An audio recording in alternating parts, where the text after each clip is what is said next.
শুধু কি চোখ বুঝে পড়াশোনা করলে আইসিডিএস এর মতো পরীক্ষায় পাশ করা যেতে পারে? একদমই নয়। 2019 সালে লাস্ট পরীক্ষা হয়েছে, আজকে 2026।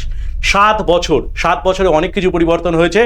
চাকরির পরীক্ষার প্যাটার্নও কিন্তু চেঞ্জ হয়েছে। সঠিক স্ট্র্যাটেজি ছাড়া এই পরীক্ষা কিন্তু এখন আর পাশ করা যাবে না। তাহলে সঠিক স্ট্র্যাটেজিটা কি? আজকে পুরো ভিডিওটাতে আমি প্রত্যেকটা সাবজেক্ট ওয়াইজ কত নাম্বার পেলে আমরা আইসিডিএস এর পরীক্ষায় কাট অফ ক্লিয়ার করতে পারবো এবং প্রত্যেকটা সাবজেক্টের জন্য কি স্ট্র্যাটেজি মেনটেন করা উচিত ইন্ডিভিজুয়ালি সাবজেক্ট ওয়াইজ আমি কিন্তু সবটাই বলার চেষ্টা করব। তাই ভিডিওটা প্রথম থেকে লাস্ট অবধি দেখলে আইসিডিএস পরীক্ষা একদম তোমার হাতের মুঠোয় চলে আসবে। তাই দেরি না করে শুরু করছি আজকের ভিডিও। ওয়েলকাম টু বিএসসিসিআই, আমি প্রণব সরকার, তোমাদের রিজনিং টিচার। তো একটা করে সুন্দরভাবে আমরা দেখার চেষ্টা করব। প্রত্যেকটা স্লাইড কিন্তু গুরুত্বপূর্ণ ভিডিওর, তাই প্রত্যেকটা স্লাইডে দেখার চেষ্টা করবে। প্রত্যেকটা স্লাইডে আমি বলার চেষ্টা করেছি কোন সাবজেক্ট কতটা গুরুত্বপূর্ণ।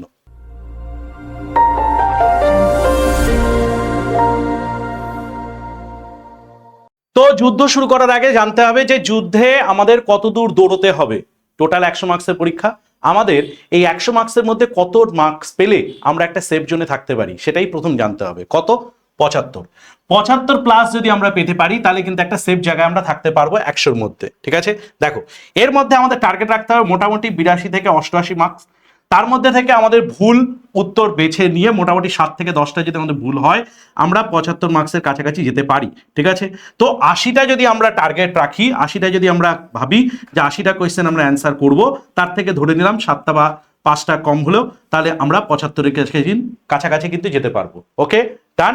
এবার আমরা দেখে নেবো এই যে 75 মার্কস আমরা পাবো বা এই যে 80টা কোয়েশ্চেনের অ্যান্সার করার কথা বলছি, এখানে কোন চ্যাপ্টার থেকে বা কোন পার্ট থেকে কতটা অ্যান্সার আমাদের করতে হবে, তাহলে আমরা এই নাম্বারটায় পৌঁছতে পারবো। প্রথমেই তোমাদেরকে আমি আমার ফোন নাম্বারটা, অবশ্যই এই ফোন নাম্বারটা একটু রেখে দেওয়ার চেষ্টা করবে, 7890118113।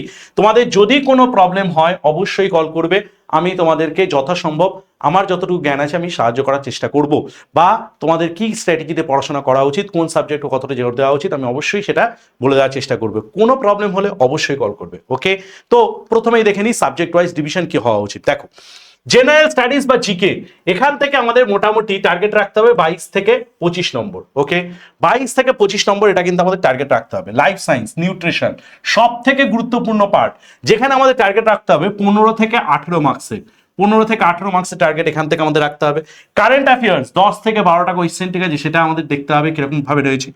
সব থেকে ফেভারিট পার্ট যেটা হয়েছে রিজনিং, শুধু আমি পড়াই বলে বলছি না, আমি একটা কথা বলছি, সেটা হচ্ছে আমার সঙ্গে একটু প্র্যাকটিস করো। তো এই রিজনিং এ 15-15 ম্যাক্সিমাম, ঠিক আছে, এটা কিন্তু স্কোর করতেই হবে। 15-15 কিন্তু পেতেই হবে। ওকে, ম্যাথস সব থেকে ভাইটাল পার্ট, যেখানে কিন্তু 10 মতো আমাদের টার্গেট রাখতেই হবে। ঠিক আছে, এছাড়া ফিজিক্যাল সায়েন্স যেটা আমাদের ক্লাস 8 থেকে 10 বেসিক্স, সেখানে 5 থেকে 6টা কোয়েশ্চেন, সেটারও কিন্তু আমাদের মোটামুটি একটা টার্গেট রাখতে হবে। তাহলে এই হচ্ছে আমাদের সেগমেন্ট অনুযায়ী কিন্তু আমরা এইভাবে যদি পড়াশোনা করি তাহলে কিন্তু এই পরীক্ষা আমরা খুব সহজেই ক্র্যাক করতে পারবো। এর পরবর্তীতে আমি শুধু এটা নয়, এর পরবর্তীতে শুধু কি স্যার এইটুকু বলেই ছেড়ে দেবেন যে টার্গেট কারেন্ট অ্যাফেয়ার্সে বা জিকেতে 22 থেকে 25, না, আমি এর পরে যেটা বলার চেষ্টা করব, প্রত্যেকটা স্লাইডে এর পরবর্তীতে এই প্রত্যেকটা সাবজেক্ট ডিভাইড করার চেষ্টা করব যে কোন সাবজেক্ট থেকে কোন পার্টটায় কতটা জোর দেওয়া উচিত, কি কি পার্ট সেখানে পড়া উচিত, এই পুরোটা কিন্তু আমি একটা করে সুন্দরভাবে সেখানে বলার চেষ্টা করব। আইসিডিএস অল ইন ওয়ান, এই ICDS all in one batch কিন্তু তোমাদের জন্যই লঞ্চ করা হয়েছে। সেখানে কিন্তু সমস্ত সাবজেক্ট, যে সাবজেক্টগুলো আমরা ওখানে দেখানোর চেষ্টা করেছি, তো সেই সাবজেক্টে যা যা প্রয়োজন পুরোটাই কিন্তু বেসিক থেকে অ্যাডভান্স লেভেলে প্রত্যেকটা স্যার ম্যাডাম কিন্তু তোমাদের সেখানে ক্লিয়ার করে দেওয়ার চেষ্টা করছে। তো অবশ্যই আইসিডিএস অল ইন ওয়ান যে ব্যাচটা রয়েছে সেখানে কিন্তু পুরোটা তোমাদের কাছে ক্লিয়ার হবে বেসিক থেকে অ্যাডভান্স লেভেলে, সেটা কিন্তু পুরোটাই তোমরা করতে পারো সেখানে। ঠিক আছে, যদি কারোর অসুবিধা থাকে এখান থেকে করতে পারো, কোনো অসুবিধা নেই। আইসিডিএস অল ইন ওয়ান রয়েছে, ঠিক আছে, সুপারভাইজার আইসিডিএস কর্মী সহায়িকার জন্য আলাদা ব্যাচ রয়েছে, তারপরে সুপারভাইজার ব্যাচ রয়েছে, তারপরে যেটা রয়েছে আইসিডিএস অল ইন ওয়ান। 3টে ব্যাচ রয়েছে, 3টে ব্যাচেই কিন্তু পুরো আইসিডিএস কভার আপ করা হচ্ছে। অল ইন ওয়ান ব্যাচে কিন্তু সবটাই কভার হয়ে যাচ্ছে। যদি কারোর মনে হয় না স্যার আমি কর্মী সহায়িকার জন্য পড়তে চাই, রয়েছে কর্মী সহায়িকা, সুপারভাইজারের জন্য সুপারভাইজার পার্ট রয়েছে। এরপরে আমরা আসবো মোস্ট ইম্পর্টেন্ট পার্টে, কিন্তু তার আগে যেটা দেখে নেবো সেটা হচ্ছে YT119। এই কোডটা একদম মুখস্থ রাখবে। ঠিক আছে, বিএসসিসিআই থেকে তোমরা যে কোর্সেই পারচেস করো না কেন, YT119 কোডটা অ্যাপ্লাই করলে কোডটা অ্যাপ্লাই করলে কিন্তু ম্যাক্সিমাম ছাড় তোমরা পেয়ে যাবে। ওকে, তো দেরি না করে আমরা এক একটা সাবজেক্ট, প্রত্যেকটা স্লাইড কিন্তু বারবার বলছি ভীষণ গুরুত্বপূর্ণ, তাই একটা একটা করে স্লাইড দেখার চেষ্টা করবো এবং এক একটা সাবজেক্ট সম্বন্ধে পুরোটা জানার চেষ্টা করব। প্রথমেই আসবো লাইফ সায়েন্স বা নিউট্রিশন, যেটা সব থেকে গুরুত্বপূর্ণ পার্ট। সেখানে কি রয়েছে দেখো, হিউম্যান বায়োলজির যে পার্টটা রয়েছে, নার্ভাস সিস্টেম রয়েছে, ঠিক আছে, তারপরে হচ্ছে রেসপিরেটরি সিস্টেম রয়েছে, ঠিক আছে, তো এই পার্টগুলো কিন্তু যেন পুরোটা ক্লিয়ার থাকে, ঠিক আছে। এরপর নিউট্রিশন সব থেকে গুরুত্বপূর্ণ পার্ট, সেই পার্টে পুরো পার্টগুলো যেমন vitamin, mineral, protein, fat, carbohydrate, সেগুলোর ব্যালেন্স কি রয়েছে, সেগুলোর অভাবজনিত কারণ, সেইগুলো যেন পুরোটা ক্লিয়ার থাকে। এই স্লাইডটায় কিন্তু আমি সেটাই দেখানোর চেষ্টা করেছি যে নিউট্রিশন এবং লাইফ সায়েন্স থেকে কিরকম পার্টের কোয়েশ্চেন আসবে। তো এখানে কিন্তু আমাদের 15 থেকে 18 যে টার্গেটটা রয়েছে, সেখানে আমি চেষ্টা করবে সব থেকে ইজি যেটা পার্টটা, সেটা হচ্ছে নিউট্রিশন। দুটোর মধ্যে যদি বলো তাহলে নিউট্রিশন পার্ট যদি ঠিকঠাক রাখো, তাহলে 15 থেকে 18 কিন্তু আমরা কাছাকাছি স্কোর কিন্তু করতে পারবো। ওকে, ডান। এর পরবর্তীতে আমরা যেটা দেখার চেষ্টা করব সেটা হচ্ছে জেনারেল স্টাডিজ বা নলেজ, জেনারেল নলেজ। এখানে কি আছে, এখানে স্যার 25 মার্কস আছে, কিন্তু স্যার এই 25 মার্কস কোথা থেকে রয়েছে, হিস্ট্রি, ঠিক আছে, জিওগ্রাফি, পলিটি থেকে একটু কম পড়বে, বারবার বলছি পলিটি থেকে একটু কম পড়বে, পলিটির থেকে কোয়েশ্চেন একটু কম আসবে, ঠিক আছে। এনভায়রনমেন্ট, ঠিক আছে, সব থেকে গুরুত্বপূর্ণ। তাহলে হিস্ট্রি, জিওগ্রাফি, এনভায়রনমেন্ট, এই তিনটে কিন্তু মেন পার্ট আমাদের। পলিটি আমি রেখেছি ব্যালেন্সিং এর জন্য। ওকে, তাহলে হিস্ট্রি কি রয়েছে, অ্যানসিয়েন্ট মেডিভেল, ঠিক আছে, মানে পুরাতনিক হিস্ট্রি, মিডিভেল হিস্ট্রি, ঠিক আছে, basic, modern India, freedom movement মানে ভারতের স্বাধীনতা, কংগ্রেস সেশন, কংগ্রেসের পার্টগুলো, governor general, viceroy, Bengal related history সব থেকে গুরুত্বপূর্ণ। জিওগ্রাফি পার্টে সেখানে ইন্ডিয়ান জিওগ্রাফি তো অবশ্যই সব থেকে গুরুত্বপূর্ণ, West Bengal geography, West Bengal geography থেকে কিন্তু কোয়েশ্চেন কিন্তু থাকবেই, ঠিক আছে। রিভার, মাউন্টেন, সয়েল, ক্লাইমেট, ঠিক আছে, এগ্রিকালচার, মিনারেল, ইন্ডাস্ট্রি, সব কটা পার্ট কিন্তু গুরুত্বপূর্ণ রয়েছে। এই পার্টটাও কিন্তু দেখার চেষ্টা করবে।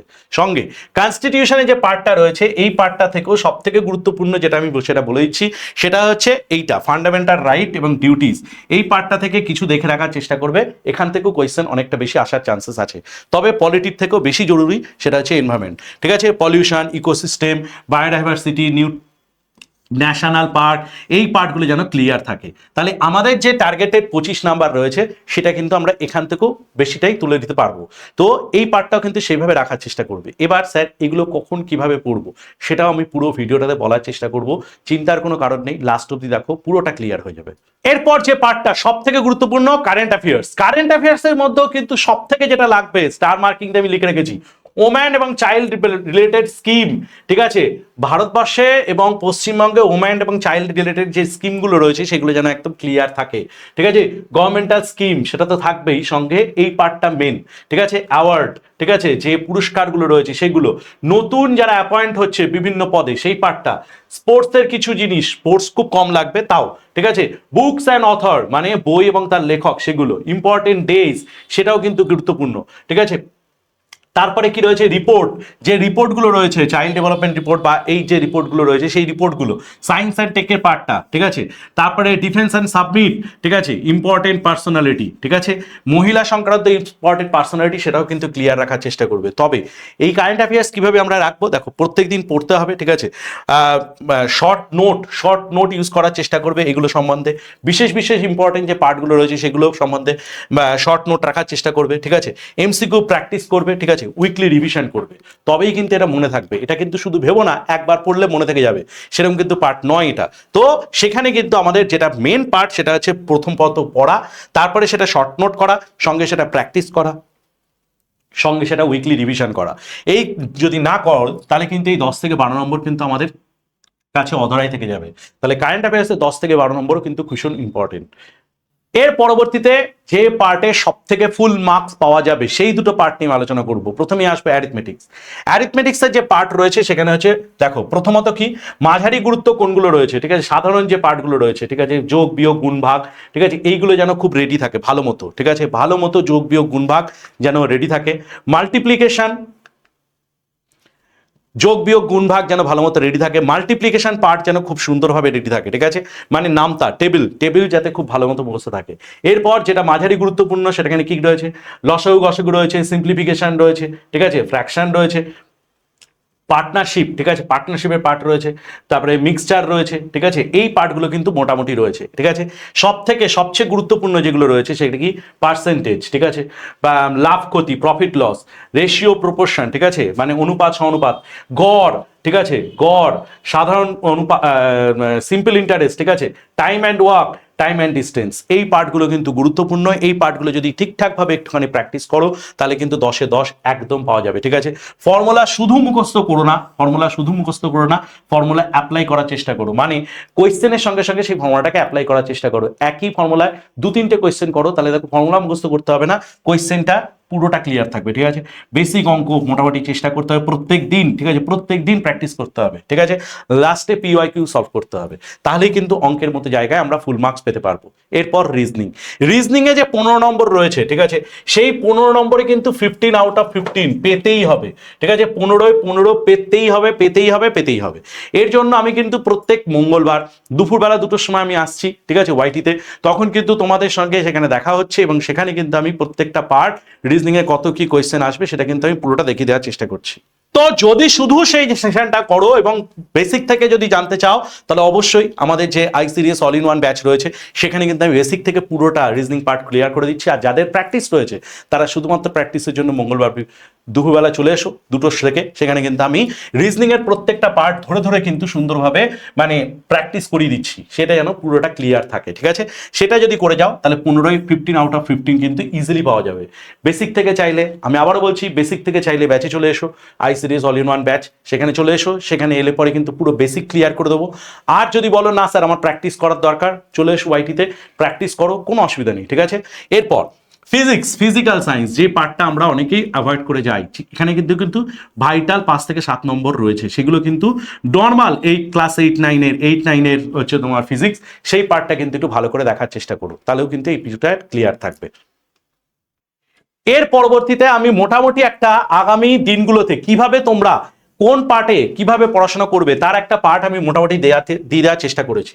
চেষ্টা করো প্রথম 1 থেকে 2 মাস, ঠিক আছে, 1 থেকে 2 মাসের মধ্যে ফাউন্ডেশন পার্ট মানে বেসিকগুলো যেন ক্লিয়ার হয়। বেসিক ক্লিয়ার না হলে কিন্তু পুরোটা মনে থাকবে না, ঠিক আছে। সেখানে কিন্তু থিওরি এবং বেসিক ক্লিয়ার করা দরকার, ঠিক আছে। অবশ্যই প্রতিদিন 2 ঘন্টা জিএস এড করতে হবে, ঠিক আছে, 2 ঘন্টা মানে জেনারেল স্টাডিজ করতে হবে, 1.5 ঘন্টা বায়োলজি নিউট্রিশন এই পার্টটা থেকে 1.5 ঘন্টা পড়াশোনা করার চেষ্টা করো, 1 ঘন্টা ম্যাথ করার চেষ্টা করো, রিজনিং এর জন্য 45 মিনিট এনাফ, ঠিক আছে, 30 মিনিট সি এর জন্য এনাফ।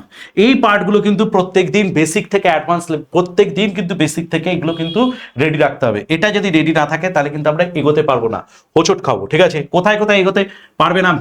ম্যাথসের পার্টে কিন্তু বেসিক থেকে ক্লিয়ার না হলে পুরোটা কিন্তু এগোনো যাবে না। বায়োলজি নিউট্রিশন এই পার্টেও কিন্তু বেসিক থেকে লাগবে, তো এই কারণে বলছি বেসিকটা কিন্তু ভীষণ গুরুত্বপূর্ণ। এরপর PYQ ফেজ যেটা রয়েছে সেখানে প্রত্যেকদিন মানে মোটামুটি চেষ্টা করতে হবে প্রত্যেকদিন যাতে 50-100টা করে কোয়েশ্চেন সেগুলো যেন প্র্যাকটিস করা যায়, ঠিক আছে, যাতে কি হয় থিওরি পড়া কমিয়ে দিয়ে সেখানে শুধুমাত্র আইসিডিএস, ঠিক আছে, WBPSC এই ওরিয়েন্টেড, WBCS ওরিয়েন্টেড লাগবে না, ঠিক আছে, মিসলিনিয়াস ওরিয়েন্টেডও লাগবে না, ঠিক আছে, আইসিডিএস WBPSC এই ওরিয়েন্টেড কিছু কোয়েশ্চেন সলভ করার চেষ্টা করো, ঠিক আছে। সেখানে থিওরিটা কমিয়ে দাও, যেহেতু তোমার ফাউন্ডেশন রেডি আছে, তখন থিওরিটা কমিয়ে দিয়ে আমরা চেষ্টা করব এই ধরনের কোয়েশ্চেন প্র্যাকটিস করার, ওকে। তারপরে সাবজেক্ট অনুযায়ী নির্দিষ্ট প্রশ্ন প্র্যাকটিস, সাবজেক্ট অনুযায়ী প্র্যাকটিস করতে হবে। রিভিশন ফেজ যেখানে কি করতে হবে, সাবজেক্ট ওয়াইজ প্র্যাকটিস করতে হবে। 50টা জিএস এর কোয়েশ্চেন, 30টা বায়োলজির কোয়েশ্চেন, 20টা সি এর কোয়েশ্চেন, 20টা রিজনিং এর কোয়েশ্চেন, 20টা ম্যাথসের কোয়েশ্চেন, ঠিক আছে। তো এইগুলো প্র্যাকটিস করতে হবে এবং ভুল প্রশ্ন কোথায় ভুল উত্তর দিচ্ছেন তার জন্য একটা নোটবুক বানালে সব থেকে ভালো হয়, যে কোন পার্টটা আপনার ভুল বেশি হচ্ছে সেই পার্টটা লিখে রাখতে হবে বা সেটাকে নোট ডাউন করতে হবে, যাতে সেই পার্টটা ভবিষ্যতে আর ভুল না হয়, ঠিক আছে। মক টেস্টের একটা গুরুত্বপূর্ণ পার্ট আছে, আমরা পরবর্তী ফেজেই দেখার চেষ্টা করব। শুধু মক টেস্ট দিলে কিন্তু হবে না, শুধু মক টেস্ট দিলে কিন্তু পরীক্ষায় পাশ করা যাবে না।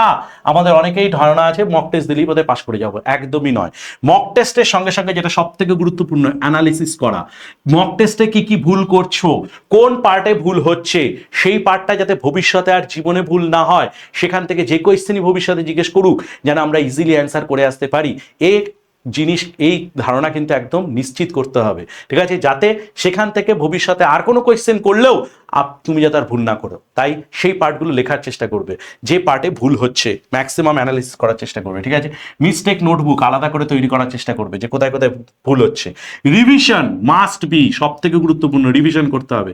রিটেস্ট মানে একই টেস্ট আবার দিতে হবে, মানে কিছুদিন পরে, মানে 1 নম্বর টেস্ট দিলে তারপরে দেখা গেল কিছুদিন পর, মানে মোটামুটি 10 দিন 12 দিন পর আবার 1 নম্বর টেস্ট দিতে হবে। দেখতে হবে আমাদের এগোচ্ছি না পিছোচ্ছি, মানে আগের থেকে নাম্বার ভালো হয়েছে নাকি কম হয়েছে। শুধু তাই নয়, আগের যে প্রবলেমগুলো বা ভুলগুলো করছিলাম সেটা কি আর, মানে সেই ভুলটা কি আর হচ্ছে, সেই জিনিসটাও কিন্তু এই রিভিশন টেস্টের মাধ্যমে রাখতে হবে মাথায়। এবার সব থেকে গুরুত্বপূর্ণ পার্ট, কি কি ভুল আমরা এড়াতে পারি, ভুলটা এড়ানো দরকার। কি কি ভুল? এক, শুধু কারেন্ট অ্যাফেয়ার্স বা শুধু জিকে পড়া, এই ভুল কিন্তু অ্যাভয়েড করতে হবে। শুধু কারেন্ট অ্যাফেয়ার্স পড়া যাবে না, শুধু জিকে পড়া যাবে না, ঠিক আছে। যেভাবে যেভাবে বললাম সেভাবে সেভাবে ব্যালেন্স রাখতে হবে, ঠিক আছে। অ্যারিথমেটিক সে একবার বাদ দিয়ে দেওয়া। অঙ্ক স্যার 10টা মতো দেবে, আমি অঙ্ক জীবনে পারি না, ক্লাস 10-এ ছেড়ে দিয়েছিলাম, ঠিক আছে, অঙ্ক আর করবো না, ঠিক আছে। এই জিনিস মাথার থেকে দূর করতে হবে স্যার, ঠিক আছে। আমি আবারও বলছি, ফর্মুলা অনুযায়ী এক একটা কোয়েশ্চেন 3 থেকে 4 বার প্র্যাকটিস করো, অঙ্ক খুব ইজি, ভীষণ ইজি, অঙ্ক সত্যিই ভীষণ ইজি, ঠিক আছে। তারপরে বায়োলজি শুধু থিওরি পড়া, কিন্তু এমসিকিউ প্র্যাকটিস না করা, ঠিক আছে। বায়োলজি শুধু বায়োলজি পড়া নয়, মেন পার্ট হচ্ছে বায়োলজি পড়া নয়, বায়োলজির সঙ্গে সঙ্গে নিউট্রিশন পার্টেও জোর দেওয়া, ওকে। মক টেস্ট দিয়ে তার অ্যানালিসিস না করা, এটা হচ্ছে সব থেকে বড় ভুল। পরীক্ষার ঠিক আগের মাসের নতুন, মানে পরীক্ষার সময় আমাদের কি মনে হয় যে অমুকে বলেছে একটা বই ভালো, সেই বই নিয়ে আমরা পুরো পড়ে ফেলেছি, ঠিক আছে, বা পুরো পড়ার চেষ্টা করেছি। কিন্তু হয়টা কি, আমি বলে দিচ্ছি, প্রথম কেনার পর, অনেকদিন পড়াশোনা অভ্যাস নেই, প্রথম কেনার পর 2 দিন বইটার, নতুন বই গন্ধ শুকে 3 দিনের দিন বন্ধ করে দিই আমরা, ঠিক আছে। তো এই গন্ধ শুকে বই বন্ধ করা যাবে না, ঠিক আছে। মানে যে বইটা পড়ছো বা এতদিন ধরে পড়ে এসছো, বেসিক থেকে ফাউন্ডেশন লেভেলে যে বইগুলো পড়ছো সেইটাই করার চেষ্টা করো, ঠিক আছে। বেসিক ক্লিয়ার করার চেষ্টা করো, বারবার বলছি আমি এই ভিডিওতে একটাই কথা, বেসিক ক্লিয়ার না করলে কিন্তু এখনকার দিনে দাঁড়িয়ে পরীক্ষায় পাশ করা যাবে না। তাই বেসিক করাটা খুব প্রয়োজন, ঠিক আছে। 100 অ্যাটেম্প করা যাবে না, এই কনসেপ্টই ভুল। 100, ঠিক আছে। তা যা পড়বেন তার বেশি জরুরি হলো কি ছাড়বেন তা জানা, মানে আগে জানতে হবে যে আমি কোন পার্টটা ছাড়বো। আজকে মোটামুটি আমি একটা আইডিয়া দিয়ে দিয়েছি, যাতে তোমরা বুঝতে পারো যে কোন পার্টটা আমাদের পড়া উচিত আর কোন পার্টটা ছেড়ে দেওয়া উচিত, সেটা যেন নিজেদের স্ট্র্যাটেজি ক্লিয়ার করে দিতে পারো। এর পরবর্তীতে আমরা একটা গোল্ডেন রুল দেখার চেষ্টা করব, যেই রুলটার মাধ্যমে আমাদের টাইমটাকে, সারাদিনের টাইমটাকে আমরা ভেঙে নিতে পারবো, যে কোন টাইমে কতটা কোন জিনিসটা প্র্যাকটিস করব। দেখো 60% টাইম, আমাদের দিনে 60% টাইম, মানে যেটুক টাইম পড়াশোনা করছো তার 60% টাইম চেষ্টা রাখতে হবে যেগুলো হাই স্কোরিং সাবজেক্ট আছে সেইখানে টাইম দেওয়া, ঠিক আছে। যেমন life science, nutrition, math, reasoning, general studies, math, reasoning, general studies, current affairs, এই পার্টটায় কিন্তু 60% টাইম দিতে হবে। 25% টাইম কোথায় দিতে হবে, যেগুলো মিডিয়াম সাবজেক্ট। মিডিয়াম সাবজেক্ট কোথায়? রিজনিং পার্টে কিন্তু মোটামুটি যদি 25, আমার সঙ্গে যদি প্র্যাকটিস করো তাহলে এটা মিডিয়ামই টাইম দিতে হবে। একটু আমার সঙ্গে প্র্যাকটিস করো, রিজনিংয়ে ফুল মার্কস পাওয়া যাবে, চিন্তার কোনো কারণ নেই। আর 15% টাইম কোথায় দিতে হবে, যেগুলো হচ্ছে তোমার উইক এরিয়া, ঠিক আছে, খুব দুর্বল এরিয়া, যেমন ফিজিক্যাল সায়েন্স, ঠিক আছে, সেই পার্ট, ঠিক আছে, সেই পার্টে চেষ্টা করতে হবে একটু কম সময় দিতে। তো এইভাবে যেন টাইমটাকে ভেঙে নিতে পারি আমরা, ঠিক আছে। এবার কথা হচ্ছে এটা, যে আমরা যদি বেসিক থেকে শুরু করতে চাই তাহলে কিভাবে এগোতে পারবো। কোনো ব্যাপার নেই, BSSCI digital learning app download করে নাও, ঠিক আছে। এখানে ডাউনলোড করলে শুধু বেসিক থেকে নয়, আমি আরেকটা ইম্পর্টেন্ট থিং বলে দিচ্ছি, কেন বিএসএসসিআই ডিজিটাল লার্নিং অ্যাপটা ডাউনলোড করবেন, তার জন্য বলে দিচ্ছি বারবার। ফোন নাম্বার দেবেন, ওটিপি দিয়ে লগ ইন করবেন। লগ ইন করার পর এখানে দুটো পার্ট আছে, একটা ফ্রি কোর্সেস আর একটা হচ্ছে পেইড কোর্সেস। ফ্রি কোর্সেসে ক্লাস করুন, ক্লাস করার পর যদি মনে হয় হ্যাঁ স্যাররা বেসিক থেকে এখানে পুরোটা কমপ্লিট করে দিচ্ছে এবং পড়াশোনা করা যাবে, তবেই পেইড কোর্সে আসুন। পেইড কোর্সে পড়াশোনা করুন, পড়াশোনা করে ভালো মতো পড়াশোনা করুন, বারবার বলছি। এবার আর একটা মূল কথা, সেটা হচ্ছে এটা আইসিডিএস এর প্রিভিয়াস যে কোয়েশ্চেনগুলো আমরা আলোচনা করেছি, ঠিক আছে, সেটাও কিন্তু এই আমাদের অ্যাপসের মধ্যেই কিন্তু পেয়ে যাবে, ঠিক আছে। অ্যাপসের মধ্যে পিডিএফ পার্টে পেয়ে যাবে, এছাড়া সিলেবাস পেয়ে যাবে, ঠিক আছে, পিওয়াইকিউ পেয়ে যাবে, সমস্ত কিছু এই একটা অ্যাপসের মধ্যেই কিন্তু রয়েছে। তাই অ্যাপসটা ডাউনলোড করে নিয়ে পড়াশোনা করো, ওকে।